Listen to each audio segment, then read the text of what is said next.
Hi Paradise Mazda customers, friends and partners. I'm Ben Neal, General Manager of Paradise Mazda, and on behalf of the Neal family and the Paradise Mazda team, we have some exciting news to share.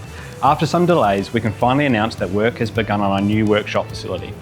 As a family-owned and operated business spanning nearly 70 years, we truly appreciate and have a deep gratitude for the continued support and business extended to us over the years.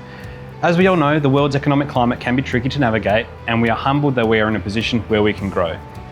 The start of this building represents a milestone for our business. Our original workshop, which was over 70 years old, has served thousands of customers and seen hundreds of people earn a livelihood and put food on their tables. Our workshop, like any other part of our business, truly embodies our purpose of generations of care, relationships for life. Over the next 12 months, as we move through the construction of this new facility, our staff are continuing to present you with the highest standard of service. We know that construction can present challenges, and we will continue to do our best to serve you, and we thank you for your patience and kindness as we move through this build.